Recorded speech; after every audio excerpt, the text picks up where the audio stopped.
Hey everybody, this is Perch, and I am going to talk about slice of life and this comic Represent. And both of these topics, I think, are not ones that are going to generate a lot of hits, so that's good. We're just having a good conversation with no bait in here at all. Now, you're going to think in this video, or maybe, I don't know, this is not a video about the representation line that DC's doing. It's not about Black Lives Matter, not about any of that stuff. Race actually has no point in any of the video I'm about to make.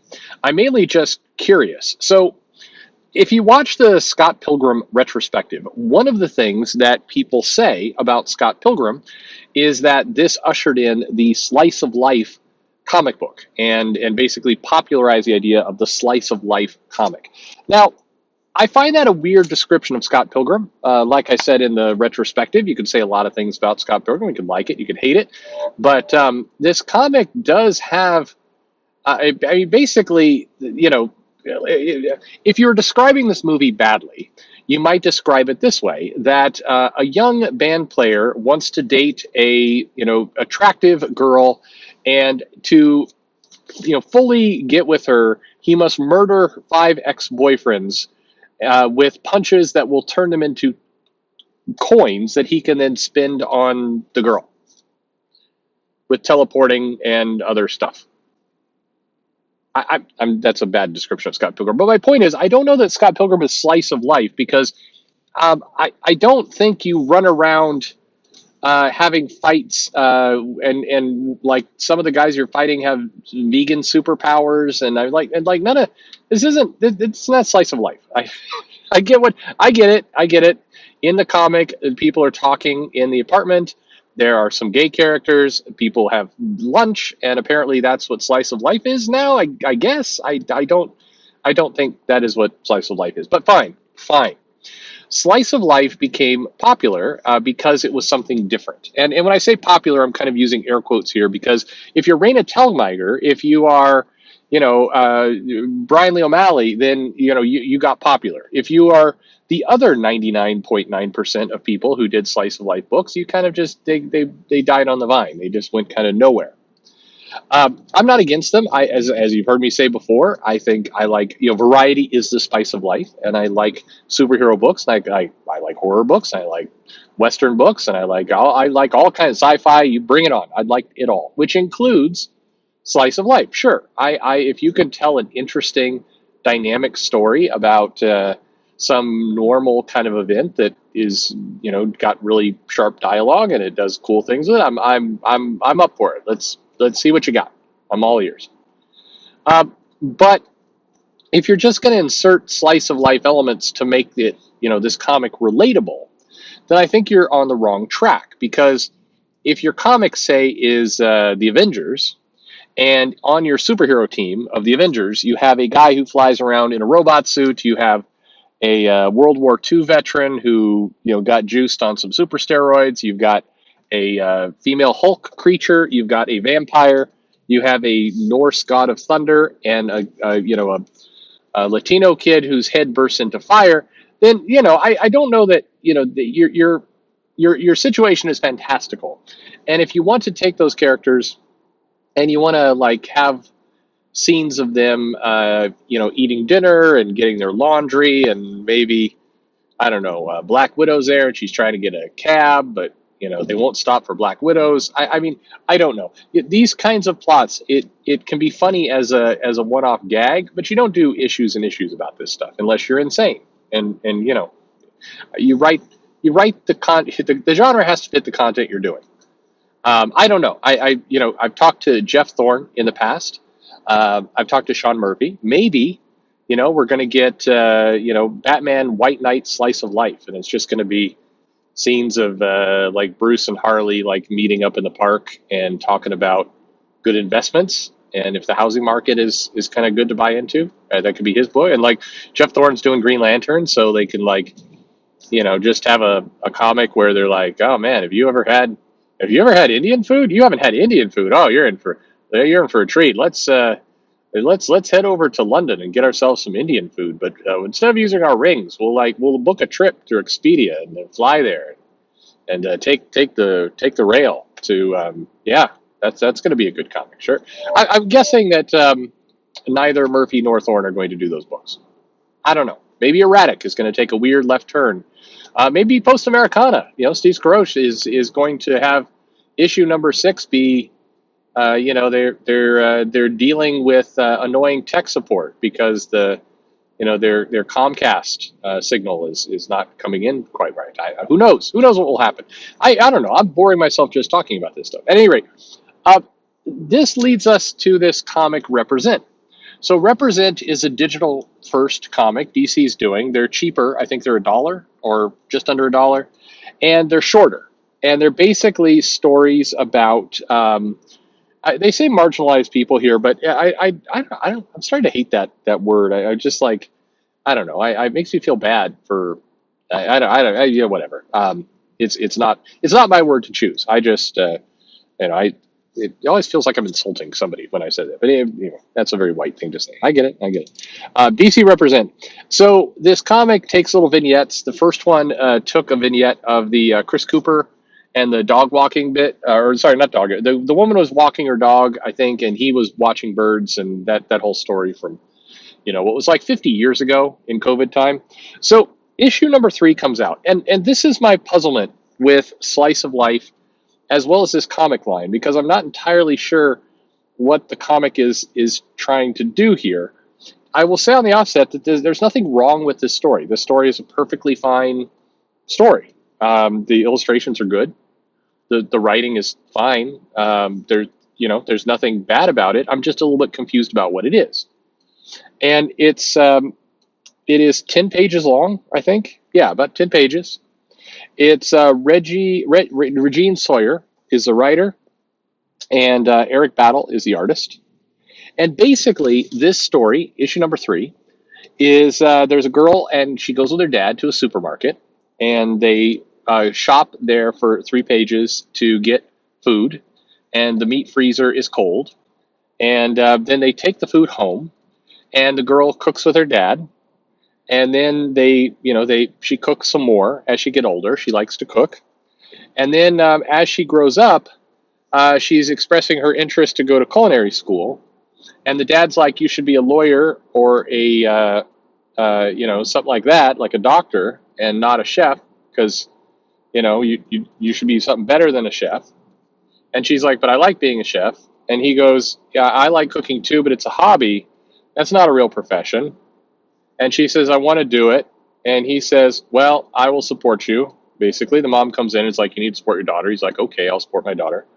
And then he gets her a book on how to be a chef. And she's thankful for her birthday. And then they show little Polaroids of her going to culinary school and graduating. And then she goes to work in a hospital as a chef. She goes to work for like the hospital as a chef. That's it. That's the story. So I want to make it clear. There's nothing wrong with this story. The story is not like cringy or bad. It's like the girl goes to the grocery store with her dad. They get food. They cook the food. She says she wants to be a chef. The dad's like, I don't know. He supports her. She becomes a chef. And then they hug. And that's it. And I'm trying to figure out. I read this and I'm like, okay, please. It's not that this story is not for me. The story is fine. It's neither for me nor not for me. I'm not sure what this story is. It's definitely a slice of life. It is a vignette of somebody's life. I think the moral of the story is meant to be that, support your kids and they will be chefs, and that's good and cool. I don't know.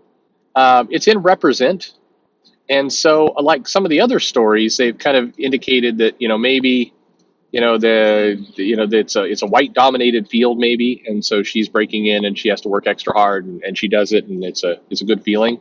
There's none of that in this story. There's no like oh, black people can't be chefs. Is it meant to be just fatherhood, support your kids? Again, cool. The messages are fine. The story, again, written fine. Art, good. But what am I reading here? Is this slice of life? It is slice of life, but can you sell stories about slice of life? Like you know, can you do this as a comic series? Will anyone buy it?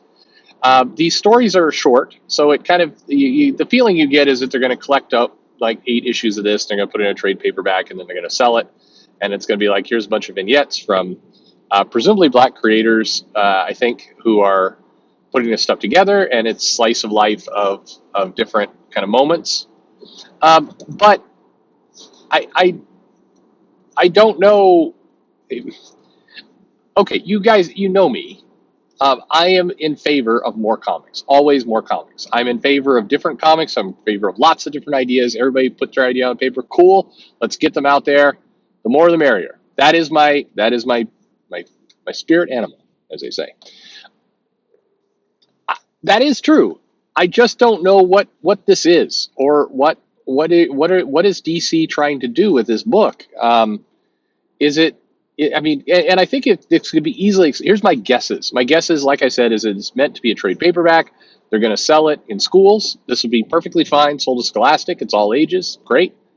And they're basically like, hey, we can carve this anthology as trade paperback up into 8 pieces, and then we could sell them for $1 a piece. And we're not going to make much money, but we were going to make zero money off doing nothing, and this way we're going to make like I don't know, $10,000 off all the issues, and then we'll also get to do some press releases talking about how we have this represent line, and we're pretty confident no one who reads the press release or says we're doing a good job is actually going to go read any of these comics. So nobody's going to say, hey, wait a minute, this is about quality, but it's a girl being a chef. Like, is this just you're living your dreams? And please, again, I'm not saying the story shouldn't exist. Good for it, but what is the plan? That's what I'm grappling with here. What is the plan here? Because you could come in here and it's like, the plan is to go for all those social issues. It's to get those Democrats happy. But does it do that? It doesn't. I mean, if you don't read the comic and you're going just off a press release saying we're doing this represent series and it's giving some marginalized creators something to do, then cool. You get your press release, you get your kudos off that. But in terms of actually creating something sustainable, like I don't know what we're doing here. That's that's my point. It's fine. It's 10 issues about a girl who wants to be a chef and she accomplishes her dream. Cool. I don't know what to think anymore. I don't know where we're going with this. You ever have somebody, by the way, sit you down and they're trying to explain their genius idea to you. They're like, hey, hey, have you thought about that? And they're telling you your plan. And at some point you just stop listening and your mind wanders and they keep talking. And then, finally there's a pause and you're like, oh, they stopped talking. And so then you're sitting there, you're like, oh yeah, that's great. Good for you, or bad for whichever way the story took, good or bad for you. Glad to hear it. It's kind of what we got here, and but I think this story is a good encapsulation of slice of life and why as a genre it's a weird one, and it's not. I don't know that you can just do slice of life alone stories and get anywhere. They may be very good. Again, this story, great, looks great, reads great. Everybody did a good job, but like, what now? More did like maybe the girl who becomes a chef has kids, and then they don't want to become chefs, and then there's that tension. Is the one day while she's cooking food, the food is accidentally poisoned by Roxanne. No, I guess it's a DC comic. Poisoned by Lex Luthor, and then she gets superpowers and uses them to feed hungry people. I mean, I'm joking a little bit, but I think that this kind of very strange, perfectly fine created journey you see this pop up in comics. Like the X-Men does bits like this, where you're just like, let's take a little 14-page jaunt about having drinks at the Blob's bar. Like, I'm okay. I mean, if you want to take me on that journey, I guess we'll go there. But what are we doing again? Like, how did we get here? I don't know. It's strange because, like I said, I think this. I'll say it for the fifth time now. There's nothing wrong with this story, other than I have no idea what the point of this story is. It's cute. I've got two daughters. I want to support them if they want to be chefs. I don't want them to be chefs. Most cooking's terrible. No, that's not fair. They both work very hard. But anyway, I don't know. Are you reading this story? Um, I'm not. Again, I'm not saying it shouldn't exist. I'm just saying where does this exist? Like, what is the plan of this story here? Does anybody know? Let me know in the comments below. Do you like slice of life? If you do, like, where do you want it to go? Or are you just like, it's a graphic novel you read? I work in McDonald's, and this is a graphic novel about somebody who works in McDonald's, and at the end of the story, they've all learned a very important lesson about how to make fries, and we're good. That sounds like I'm being sarcastic, but honestly, what are we doing here? Thanks for listening.